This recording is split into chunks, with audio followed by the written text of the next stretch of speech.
everyone, I'm Rehanna Avellana and welcome to my channel.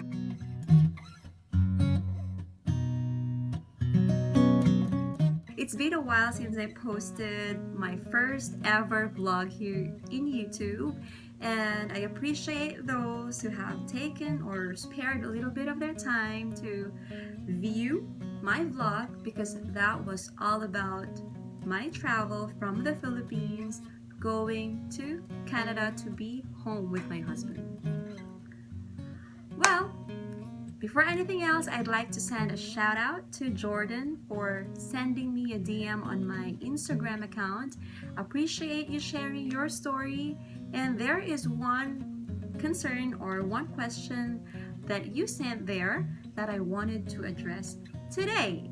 Okay, so I'd like to give you a brief background. I am a product of a long distance relationship.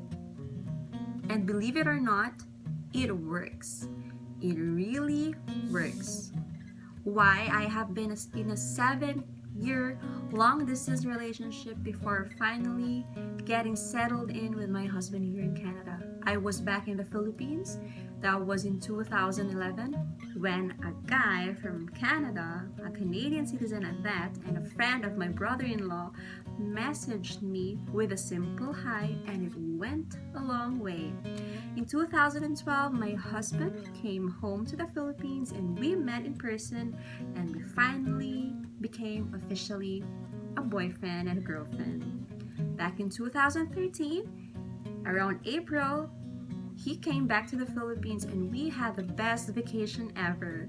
After that, 3 years went by and he never went home to the Philippines. Why? Because he needed some time to save up, because we were planning to tie the knot. And in 2016, we finally got engaged. 2017, we got married with our families and friends all around.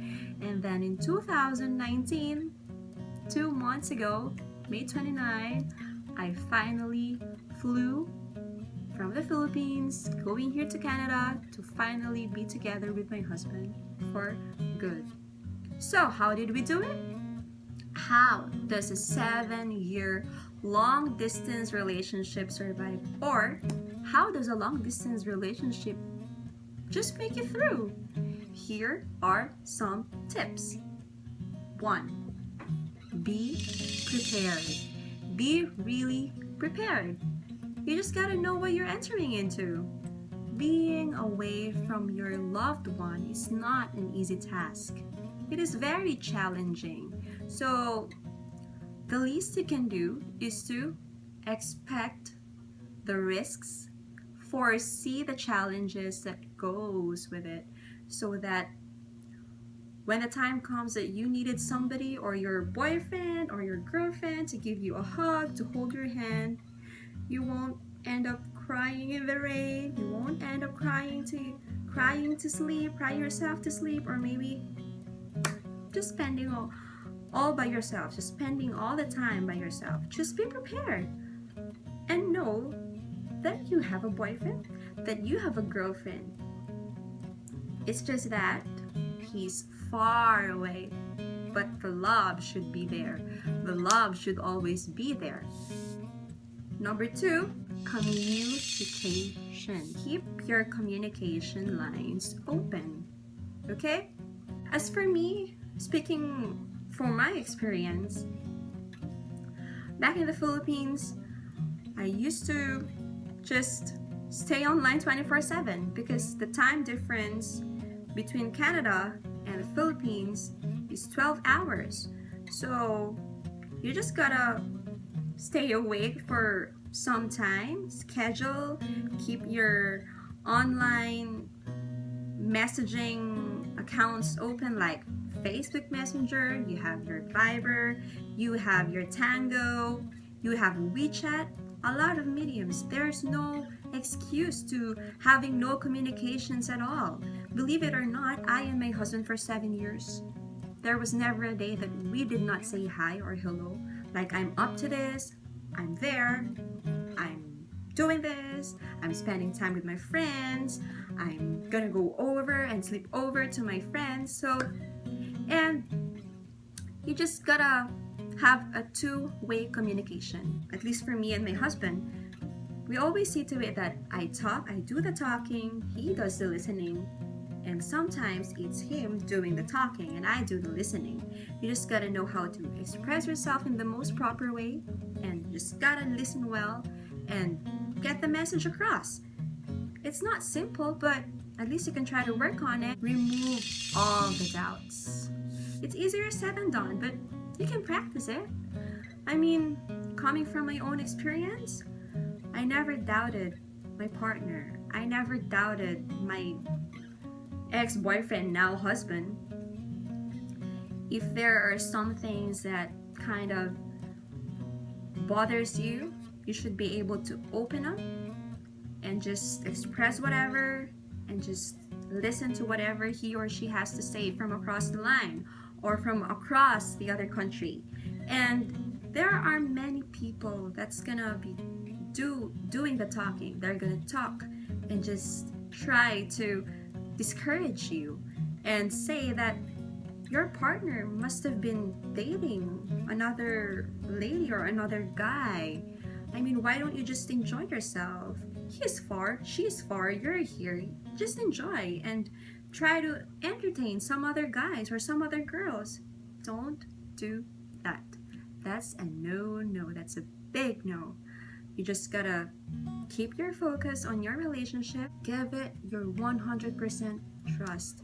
All you need is a little leap of faith, right? So you just gotta give your all-out trust and just never doubt.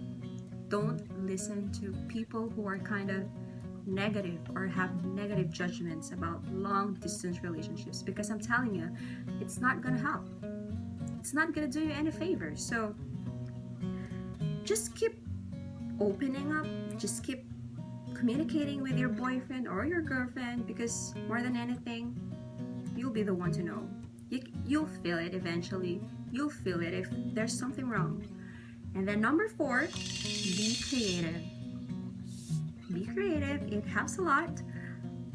Imagine some special occasions, birthdays, Valentine's, anniversaries. Sending a little surprise wouldn't hurt. Saving up for some surprises that you can send across the country or across that place where your loved one lives can do a lot of difference.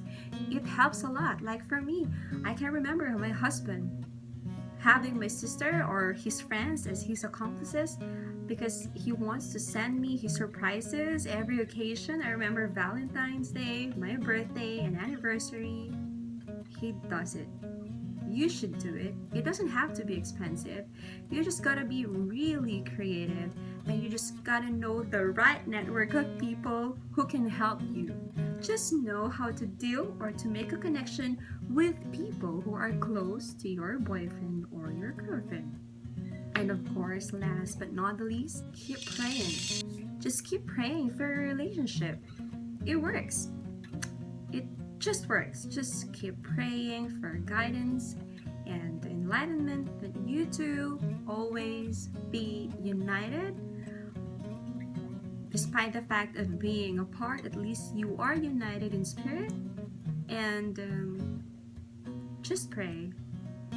So, Jordan, to address your question, never listen to negative people. Always choose those people who give you the best of advice on how to sustain your relationship. Otherwise, just ponder and think about things.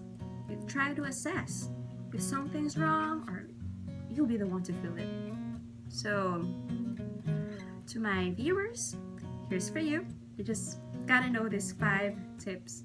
These are just 5 minor things you gotta remember when you are about to enter or when you are already in a long distance relationship. Be prepared, communicate openly, remove all the doubts, be creative, and number 5, pray. Long distance relationship ain't bad at all. So, go for it. Don't forget to hit like and hit subscribe. Thank you.